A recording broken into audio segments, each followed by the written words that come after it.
Are Pareek चलीगले बलंगा पीड़िता Delhi AIIMS hospital रे चिकित्साधीन अवस्था पीड़िता मृत्यु होइछि।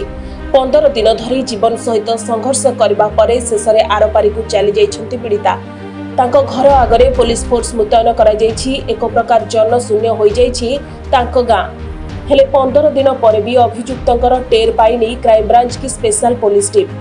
यार भितरे आज ओडिशा आसिबो बलंगा पीड़िता मर शरीर दिल्ली एम्स रे मृतदेह व्यवच्छेद पर भुवनेश्वर पठाजिबो। मध्याह्न सुधा शव व्यवच्छेद प्रक्रिया शेष हेबो बोली सूचना मिलिछि। मर शरीर भुवनेश्वर पठाइबा पई आवासिक कमिशनर पक्षरु समस्त प्रक्रिया शेष होइछि। गोटे नाबालिका को किरोसिन ढालिकी ताकू पोड़ी देवा पई जो उद्यम हेइतिला तार आज देहांत होइछि। आमे समस्ते आज मर्माहत, किसी शब्द नहीं कहवाई। आपण देखंतु गोटे सरकार को भलिया एठी कार्य कला। घटनार 15 दिन बीती जाइथिले मध्य पुलिस प्रशासन एबे पर्यंत काहाकू सेतरे अरेस्ट करि नाही कि कोनोसी गोटे निर्णयात्मक भूमिका रे पहुंची पारि नाही कि जनसाधारण को सेमाने किछि एपर्यंत कन्क्लूजन देई पारि नाहंती। एटा गोटे बहुत बड़ दुखर घटना। जेतेबेले पीड़िता जाइकरी भुवनेश्वर एम्स रे एडमिट हैला, आमे समस्ते गोटे जिनस डिमांड करथुलु जे ताकू तुरंत एयरलिफ्ट करा जाऊ। आपण देखिथिबे गोटे दिन पूरा आमे संघर्ष कलु सेठी। ता परवर्ती पर्याय रे माने परदिन ताकू एम्स को शिफ्ट करा गला। मु मध्य निजे जाइकी भेटिथिली हमर सांसद मानक संगे डाक्टर संगे आमे परामर्श करथिलु। तार स्वास्थ्य अवस्था उन्नति होउथिला। किंतु मु गोटे कथा कहि रखिया को चाहूची जे किछि दिन तले बालेश्वर रे समान घटना घटिथिला एवं द्वितीय रे हमर बलंगा रे गोटे नाबालिका आज तार जीवन चली जाइछि। तो आमे काहा को एथिरे दोष दबा किए एथिपई दायी? निश्चिंत भाव में यहाँ आमर निमापड़ा गोप निर्वाचन मंडली समस्त मन भितर सारा ओडिशावासी मन भितर प्रश्न उंकी मारुछि। एथिरे आपण निजे देखंतु जे घटना घटिला जो दिन एम्स रे तार पीड़ितार बयान रेकर्ड कराइतला मजिस्ट्रेट को सामना रे आमे सेठी उपस्थित थिलु।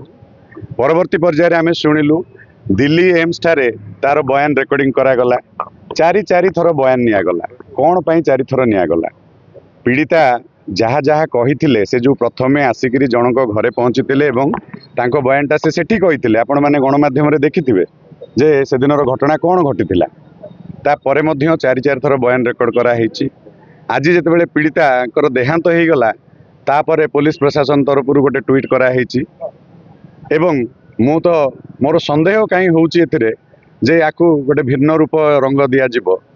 कहीं ना एथिरे 15 दिन हेलाणी आमे समस्ते अंधार रे अछु। ना तार स्वास्थ्य अवस्था विषय किछि बुलेटिन आसीछि। एम्स कर्तृपक्ष हो, ओडिशा सरकार कर्तृपक्ष हो, किए किछि जणै नाहंती। तदंत प्रक्रिया कौन चलछि से विषय में किसी जणै नाहंती। तो कोठी ना कोठी आम मन भितर संदेह उपजुची जे या भितर किसी षड्यंत्र नाही। तो सेटा तो जेहेतु एम्स गोटे ख्याति संपन्न प्रतिष्ठान सारा भारत वर्षर, तो सेटा तो आमे कहि परिबानी जेहेतु आमे एठी रहउछु दिल्ली एम्स रे कौन होतला कौन नाही। तो मु से विषय मु भाबुनी कि चिकित्सा अवहेला कि कौन, किंतु कोठी ना कोठी गोटे षड्यंत्रर गंध कहीं केजाणी आसुची। आमर संदेह उपजुची कहीं ना 15 दिन हेलानी पुलिस किसी भी सफलता लाभ करनी कि क्या अरेस्ट करनी कि किसी से माने गोटे निर्णयात्मक भूमिका भी निभे नाहंती।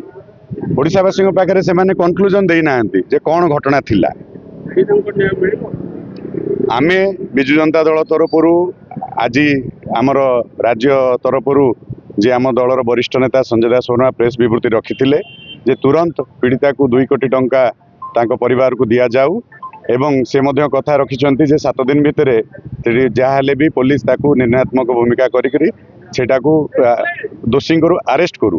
पीड़िता को न्याय मिलिबो। न्याय न मिलिबा पर्यंत बिजु जनता दल लड़ाई करिवो। आमे लड़ाई जारी रखिछु।